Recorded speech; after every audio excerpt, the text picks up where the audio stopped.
Okay, so I want to talk a little bit about planar rigid body motion. And what is rigid body?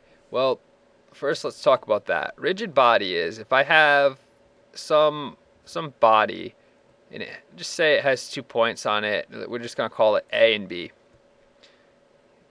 And it has this line AB. If I give it some force here and I put a moment on this body here, it's going to rotate. And now pretend I can draw this exact body.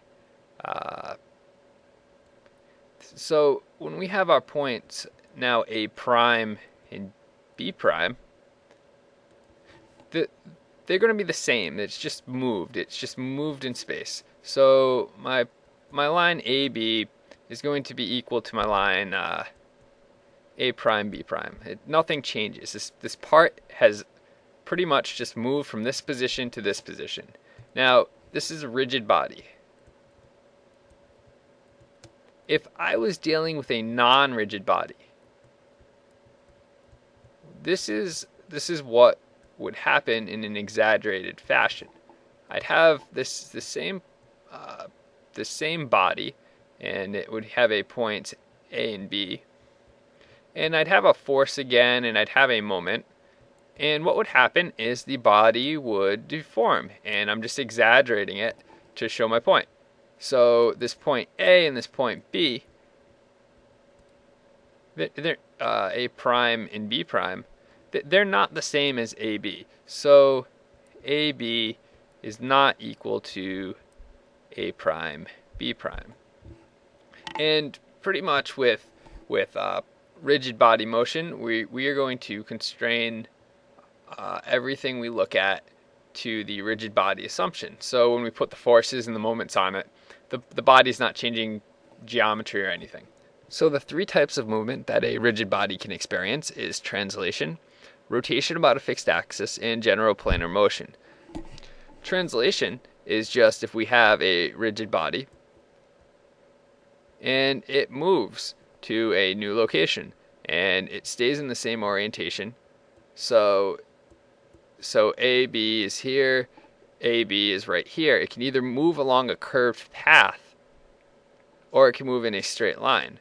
But both A and B are going to experience the same movement. Rotation about a fixed axis. Think if I have a cylinder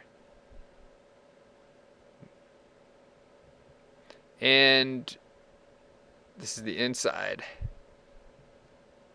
And this is the axis that it rotates around. So it's moving around, say, counterclockwise. It's just rotating around. And this is what rotation about a fixed axis is. And general planar motion is it's when a rigid body undergoes both translation and rotation about a fixed axis. So if I have a part here, a rigid body here, then it might move and rotate. So this is what we have to deal with general planar motion. And the first thing we're going to talk about is we're going to look at translation. And translation's the easiest. Rotation about a fixed axis is more difficult, and general planar motion is the most difficult, even though it's not impossible by any means. So let's look at translation.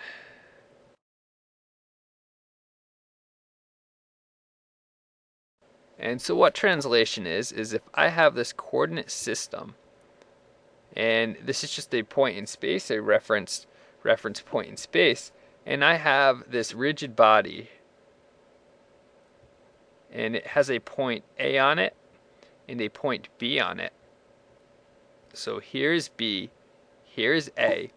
It's going to have those two position vectors. It's going to have a position vector of B, so I'll just call this R of B. It's going to have a position vector to A, and we can just call this R of A, the position vector of A.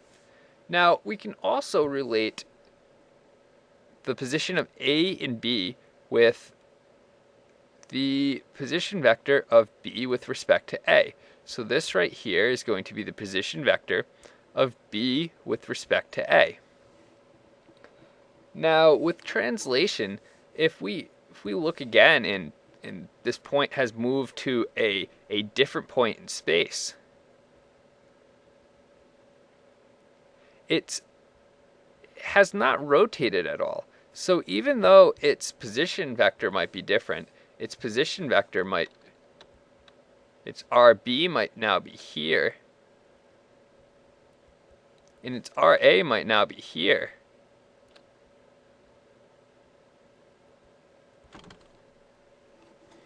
Its relative position RB with respect to A, this position vector hasn't changed at all.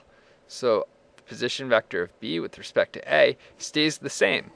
So if we look at this, we have that, if we look at these vectors and add them up, we have that RB is equal to RA plus the position of RB with respect to A. So this is just adding up these vectors. And if we differentiate this with time, we get that the velocity of B is equal to the velocity of A. Because what happens is this is a constant distance. This is going to go to 0. This never changes. The distance between A and B, if you're undergoing pure translation, never changes with respect to time. We just can say that our velocity of A is equal to our velocity of B. And if we differentiate this again with time, we get the acceleration of B is equal to the acceleration of A. And this makes sense because all points on a rigid body, when it's undergoing rectilinear or curvilinear translation, only translation, if there's any rotation, this doesn't hold true, but it will move with the same velocity or the same acceleration. And this is why, because the position of B with respect to A is never going to change.